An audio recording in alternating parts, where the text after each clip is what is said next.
लोग जो हैं रास्ते से मुझे इस्तकबाल कर रहे थे कि आपने बहुत अच्छा काम किया है, एक वैशी दरिंदे को पकड़ा है और अपनी बेटी को दाव पे लगा के।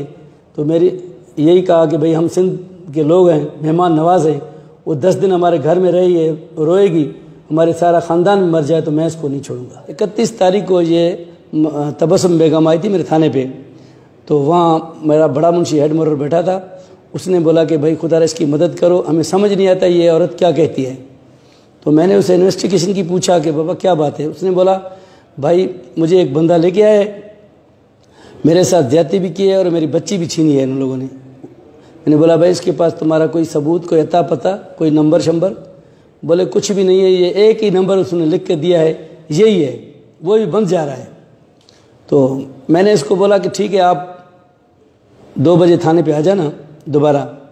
उसने बोला मैं यहाँ मस्जिद में ठहरती हूँ। तो ये औरत चली गई, मैं भी चला गया, मैं शहर में चला गया।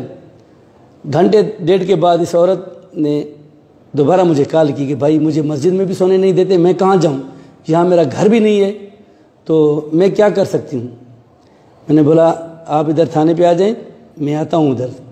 जैसे वो औरत आई मेरे से पहले, तो हेड मोरर ने इसको बोला तुम उसी के घर चले जाओ, वही तुम्हारी मदद कर सकता है। एक सिपाही उसको साथ देकर उसने मेरे घर में भेज दिया औरत को। जब औरत मेरे घर में आई तो वो उधर रो रही थी। तो दोबारा मुझे बच्चों ने कॉल की कि भाई ये औरत आई है, एक रो रही है, इसके साथ बहुत जुल्म हुआ है। उसने पूरी हमें कहानी बता दी है, सुबह भी रोती थी, शाम को भी रोती थी। तो मेरी बच्चियों को बोलती थी आप कैसे बच्ची हैं, मेरी बच्ची भी ला दो। मेरे छोटे छोटे बच्चे थे, उनके साथ वो कह रही थी।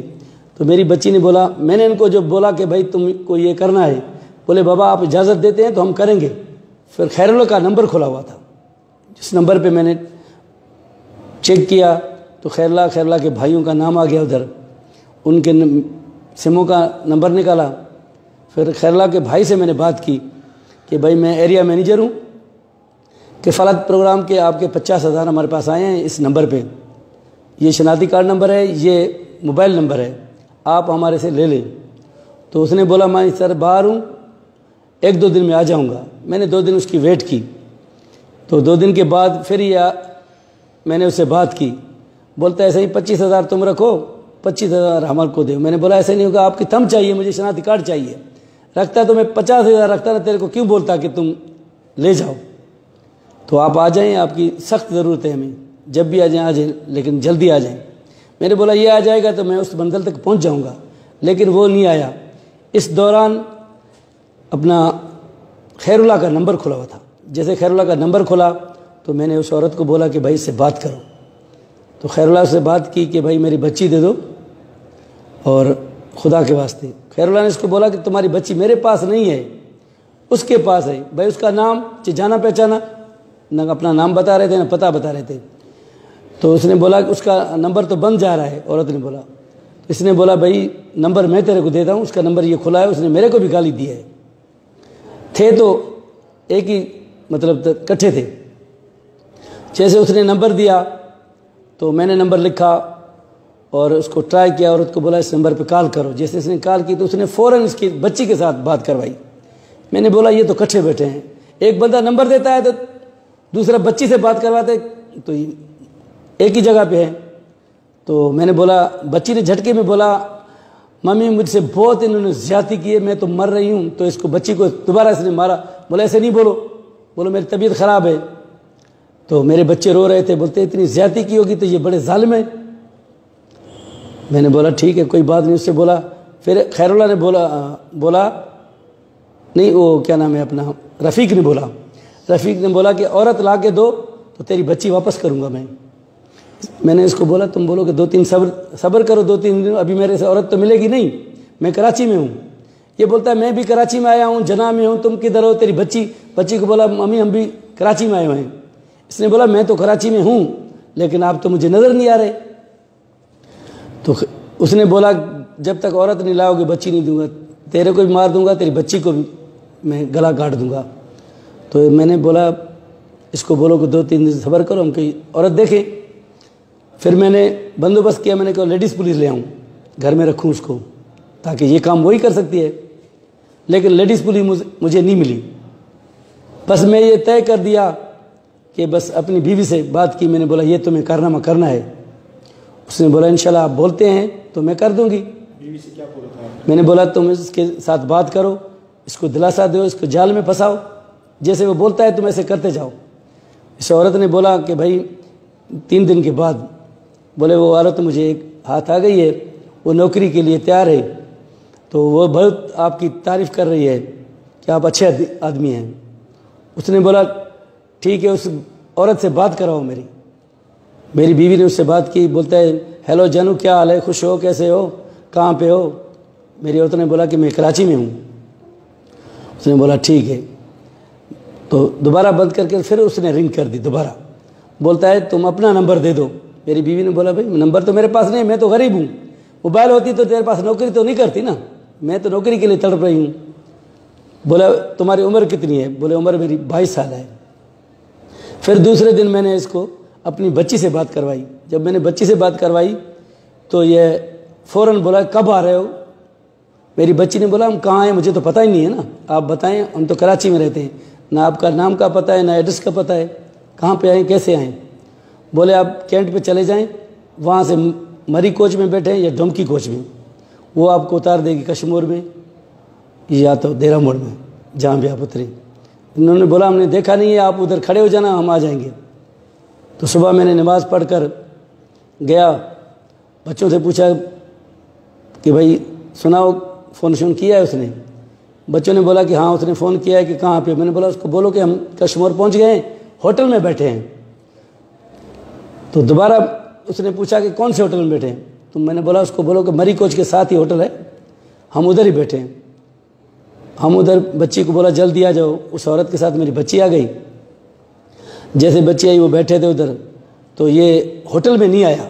मैंने समझा इसने मेरे को देख लिया है या कोई ऐसा चाल माल कर दिया है। फिर ये बोलता है कि सिटी पार्क में आ जाओ। फिर मैं होटल से हट गया, बहरे को बोला कि भाई मेरे बच्चों को रक्षा करके दो, ये किराया दे दो उनको बोलो कि सिटी पार्क में उनको छोड़ कर आओ। फिर मैंने बंदोबस्त किया। 2 हमारे साथी थे जिन्होंने मेरे साथ नमाज़ पढ़ी थी। एक ए साहब शौकत मलिक था, एक कमरदीन संजरानी था, और 2 और भी दोस्त आ गए बाद में, मेरा बेटा भी था। तो मैंने उनको बोला तुम चलो उधर सिटी पार्क में, औरतों से पहुंचने से पहले आप वहाँ जो है ना वॉक कर लें। वो वॉक कर रहे थे, मैंने बच्चियों को भेज दिया उधर, मैं खुद गेट पे बैठ गया। वो दोनों हमारे साथी वो जो है गश्त कर रहे थे उधर, मतलब वॉक कर रहे थे सफ़ेद कपड़ों में। वहाँ सिटी पार्क को एक दूसरा भी गेट था, छोटा था, उधर मैंने अपने बेटे को बिठा दिया और एक बंदे को भी बिठा दिया। तो मैं पिस्टल उठा रहा था। मेरी बेटी ने बोला बाबा तुम जज्बाती हो, कहीं वो मुझे हाथ दे, आप ना बर्दाश्त कर सके तो शूट कर देंगे, तो हम तो गरीब हैं, मर जाएंगे। मैंने बोला ऐसी कोई बात नहीं है, चीनी पिस्टल नहीं उठाओ, ऐसे चलते हैं, कोई बात नहीं। अगर वो भाग गया तो मैं नहीं छोड़ूंगी, इंशाल्लाह मैं उसके गले में पड़ जाऊंगी, उसको जफ्फी लगाऊंगी, कपड़ों से पकड़ूंगी, छोड़ूंगी नहीं। बाबा तुम मेरे पे भरोसा करो। मैंने बोला ठीक है। तो ये बैठ गया, ये आ गया, दोनों आके चक्कर लगा के देख गए कि पुलिस तो नहीं है। फिर खैरुल्ला जो था वो किसी होटल में बैठ गया, हमने उसको नहीं देखा। इसको उतार दिया, ये पैदल आ रहा था सिटी पार्क की तरफ। इसने फ़ोन किया उस औरत को, तो उसको बोला कि उस लड़की को दो फ़ोन। मेरी बेटी को उसने बोला कि तुम बाहर आ जाओ। मेरी बेटी ने बोला कि भाई हम बाहर आ जाएं, कैसे आ जाएं, हम तो तुमको जान पहचानते भी नहीं हैं, तो आप सिटी पार्क में अंदर आ जाए, हम बैठे हैं, अकेले ही बैठे हैं और तो कोई नहीं है, आप आएंगे हमसे मिलेंगे तो हम आपके साथ चलेंगे ना। तो उसने ऐसे हाथ किया, हिला दिया। मेरी बेटी ने बोला आ जाओ हम आए। तो जैसे उसने ऐसे हाथ किया तो मैं फ़ौरन गेट पे पहुंच गया। तो ये गया उधर मेरी बेटी के पास, उसको बोलता है तुम नौकरी करोगी? तो मेरी बेटी ने बोला हाँ मैं नौकरी करूँगी। तो इसने बोला अपना निकाब तो हटाओ ना। जैसे उसने निकाब मेरी बेटी ने हटाया तो वो देख रहा था, तो उससे औरत से पूछा कि तुम ये सिंधी लाया हो? ये तो सिंधी है लड़की। उसने बोला मैं सिंधी नहीं हूँ, मैं उर्दू स्पीकिंग हूँ, मुझे क्या पता। बोलो सिंधी में बोलो। बोलो मैंने सिंधी नहीं आती है। जैसे वो मतलब हिलने की कोशिश करा, मेरी बेटी ने उसको इधर से पकड़ा, हम भी पहुँच गए, पकड़ के उसको थाने पे ले आए। थाने पे ले आए, मैंने उसको बोला कि भाई बच्ची दे दो। बोलता है बच्ची सही मेरे पास तो नहीं है, खैरुल्ला के पास है। मैंने तुम्हारी रिकॉर्डिंग है, मैंने तुमसे रात बात की है। तो जो एएसआई मलिक था उसने बोला तुम एक मिनट इसको छोड़ो, मैं इससे बात करता हूँ। मलिक उसने बात की, उसने बोला कि भाई तुम लड़की दे दो, इसकी तेरे से जान मैं छुड़वाता हूँ, अभी इधर ही तुमको छोड़ देते, तुम चला जा, हम जाने खैरला जाने। तो इसी में फिसल गया, बोलते हुए लड़की मेरे घर में है। पुलिस वाले सारे उसको जान पहचानते थे, मेरे थाने वाले, वो उनके गांव में बैठा था। जब शनाख्त हो गई तो मोहम्मद रफ़ीक की, तो मैं उसको लॉकअप करके अपने SHO को बताया कि सही चलें उधर। उसने बोला चलो। हम गए उधर, उसके घर में गए तो कुछ भी नहीं था, खाली था बिल्कुल घर। इस औरत ने बोला कि इस कमरे में इसने मेरे साथ ज़्यादती की है, इस कमरे में मेरे को, इसमें कमरे में मेरी बच्ची को इसने बंद किया था। तो हमने कमरे सारे चेक किए, वहाँ कुछ भी नहीं मिला। एक गंदा सा कपड़ा पड़ा होता था, गिंदी पड़ी थी जिसमें वो बच्ची लपेटी हुई थी। तो वो बच्ची खौफ की वजह से हिली ना, तो हमने देखा कि यार इसमें क्या है। जब हमने उसको देखा तो उसमें बच्ची थी। उसने बोला यही मेरी बेटी है।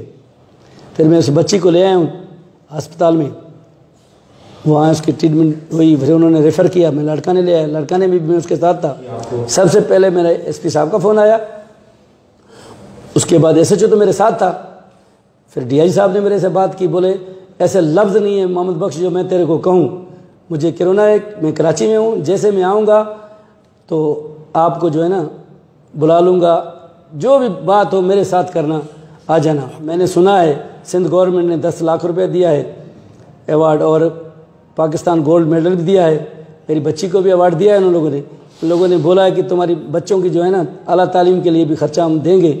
मैं यही कहता हूँ कि सिंध पुलिस अच्छी है, लोग हमें गलत निगाहों से देखते हैं, हम बहुत अच्छे